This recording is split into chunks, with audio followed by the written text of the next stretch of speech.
Selamat pagi para saudaraku seiman dalam Kristus. Salam sukacita dan sehat selalu untuk kita. Marilah kita siapkan hati dan pikiran kita untuk mendengarkan firman Tuhan. Tuhan beserta kita sekarang dan selama-lamanya. Inilah Injil Yesus Kristus menurut Matius bab 1 ayat 16, dilanjutkan ayat 18 sampai 21 dan 24a. Dimuliakanlah Tuhan. Kelahiran Yesus Kristus adalah seperti berikut. Pada waktu Maria, ibunya bertunangan dengan Yusuf, ternyata ia mengandung dari Roh Kudus sebelum mereka hidup sebagai suami istri. Karena Yusuf suaminya seorang yang tulus hati dan tidak mau mencemarkan nama istrinya di muka umum, ia bermaksud menceraikannya dengan diam-diam. Tetapi ketika ia mempertimbangkan maksud itu, malaikat Tuhan nampak kepadanya dalam mimpi dan berkata, "Yusuf anak Daud, janganlah engkau takut mengambil Maria sebagai istrimu, sebab anak yang di dalam kandungannya adalah dari Roh Kudus. Ia akan melahirkan anak laki-laki dan engkau akan menamakan dia Yesus, karena dialah yang akan menyelamatkannya dari dosa mereka." Hal itu terjadi supaya genaplah yang difirmankan Tuhan oleh Nabi, "Sesungguhnya anak darah itu akan mengandung dan melahirkan seorang anak laki-laki, dan mereka akan menamakan dia Immanuel," yang berarti Allah beserta kita, Allah menyertai kita. Demikianlah sabda Tuhan, terpujilah Kristus. Selamat pagi para sahabatku, sahabat suara hati, rekan muda dan para pendengar dimanapun Anda berada. Hari ini Gereja Katolik merayakan Santo Yusuf, suami Santa Perawan Maria, Bapa Yesus sendiri. Santo Yusuf seorang yang tulus hati. Ia memainkan peran besar dan tidak tergantikan dalam kehidupan Yesus. Ketulusan Yusuf memungkinkan dia dan kebesaran hatinya mendengarkan sabda Tuhan untuk mengambil Maria sebagai istrinya. Karena dengan ketulusan hatinya, dia berani mempertaruhkan harga dirinya dengan menikahi Maria yang mengandung anak bukan dari buah perkawinannya. Sejak awal Yusuf telah mengetahui bahwa Yesus bukan buah dari perkawinannya. Itu pun tidak akan pernah menjadi miliknya sendiri, karena Yesus memang diperuntukkan untuk keselamatan banyak orang. Saudaraku, sahabatku, sahabat suara hati, dan para pendengar dimanapun Anda berada, Santo Yusuf adalah tokoh besar dan penting dalam sejarah keselamatan Allah. Yusuf pun panggilan agung untuk ambil bagian dalam karya ini. Dia bukan orang yang selalu menjadi sorotan, diekspos di mana-mana.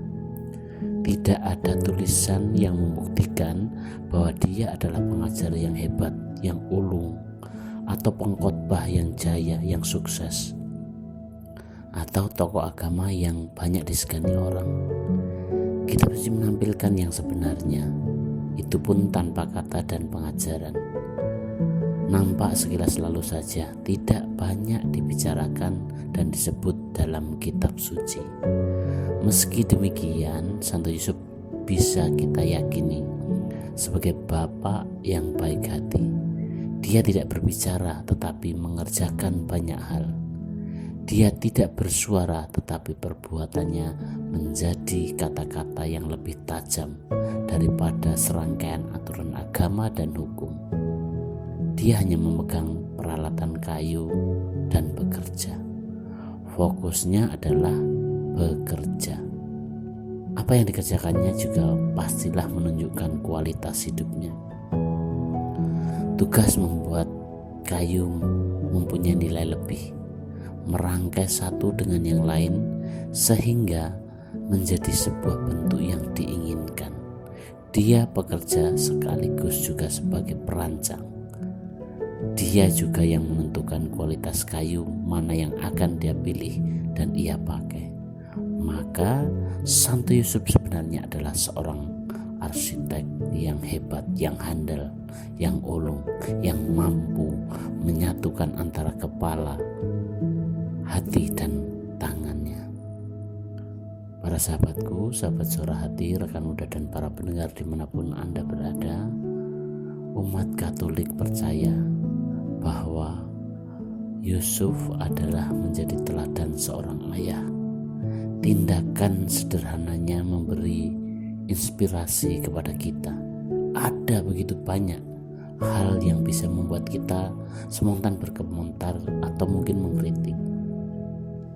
Ada saatnya kita memerlukan sungguh-sungguh waktu sendiri dan hening untuk menjernihkan hati dan pikiran kita. Seringkali kita tidak mampu bertindak tepat dan benar karena kita kurang berdiam diri. Kita masih kebanyakan waktu untuk berbicara dan sibuk dengan berbagai peralatan yang ada. Padahal kita punya telinga, ada dua telinga kita, supaya kita mampu berdiam diri dan mendengar suara yang hampir hilang karena bising dengan suara-suara yang dari luar. Untuk itu, marilah pada perayaan Santo Yusuf ini kita berdoa secara khusus bagi para suami agar diberi inspirasi dan kekuatan untuk bisa menjadi waris ketulusan hati dan kesetiaan yang dimiliki oleh Santo Yusuf. Marilah kita juga berdoa bagi para istri agar menjadi pasangan yang tulus hati bagi suami untuk berjuang di jalan ketulusan. Apabila ketulusan hati menjiwai hidup suami dan istri, keluarga pun menjadi bahagia dan sejahtera sesuai dengan yang diajarkan dalam keluarga kudus. Demikianlah permenungan kita hari ini, dan marilah kita akhiri dengan doa dalam nama Bapa dan Putra dan Roh Kudus. Amin.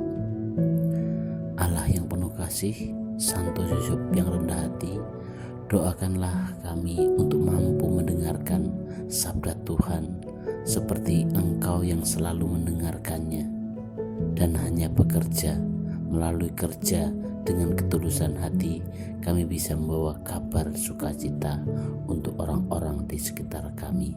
Doa ini kami serahkan kepadamu Tuhan dengan perantaraan Kristus Tuhan kami. Amin. Dalam nama Bapa dan Putra dan Roh Kudus. Amin.